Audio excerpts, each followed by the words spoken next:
মুনাফিকের নাম দিয়েছেন স্বয়ং আল্লাহ সুবহানাহু ওয়া তাআলা।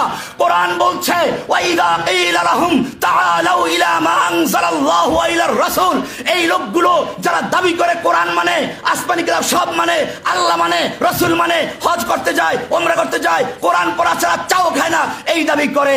কিন্তু যখন বলা হয় তাআলাউ, আসো, ইলা মা আনজালাল্লাহু ওয়া ইলার রাসূল, আল্লাহ তাআলা যে কিতাব নাজিল করেছেন এই কিতাবের দিকে এসো, ওয়া ইলার রাসূল, রাসূলের সুন্নাহ দিকে আসো, যেই কিতাব দিয়ে রাসূল দেশ চালিয়েছেন, যেই কিতাব সুন্নাহ দিয়ে আবু বকর শাসন করেছেন, যেই কিতাব সুন্নাহ দিয়ে ওমর অর্ধজাহান শাসন করেছেন, যেই কিতাব সুন্নাহ দিয়ে আলী শাসন, ওসমান শাসন করেছেন, সেই কিতাব এবং সুন্নাহ থেকে আসো।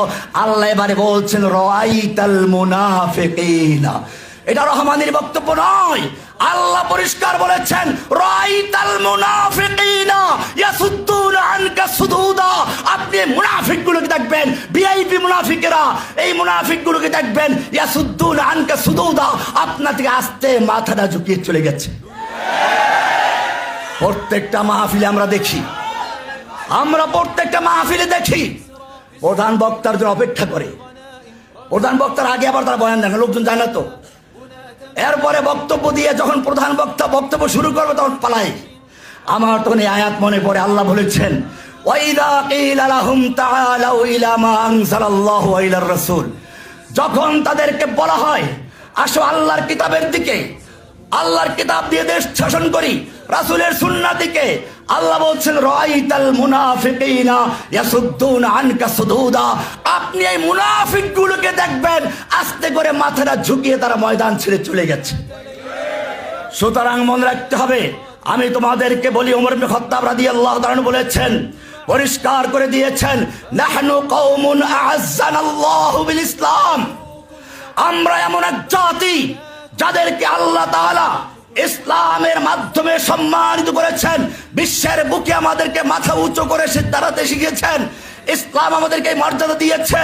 ফামাহমা ইবতাগাইনাল ইজ্জাতা বিগাইরিহি, যখনই আমরা ইসলাম বাদ দিয়ে অন্য কোন তরিকায়, অন্য কোন পথে, অন্য কোন সংবিধানে, অন্য কোন নীতিমালায়, অন্য কোন কমিশন তৈরি করে ইজ্জত তৈরি করার চেষ্টা করব, আযাল্লানাল্লাহ, আল্লাহ আমাদেরকে তখন অপমান করে ছাড়বে।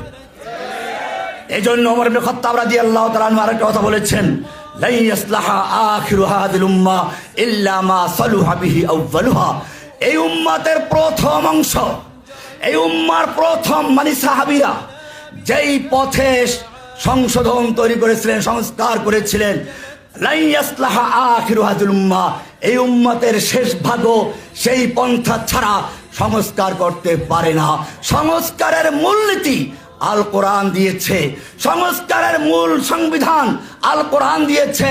কোরআন হচ্ছে মানবতার সনদ, কোরআন মানুষের জীবনের নিরাপত্তা দিয়েছে, মানুষের মালের নিরাপত্তা দিয়েছে, মানুষের বিবেকের নিরাপত্তা দিয়েছে, মানুষের বংশের নিরাপত্তা দিয়েছে।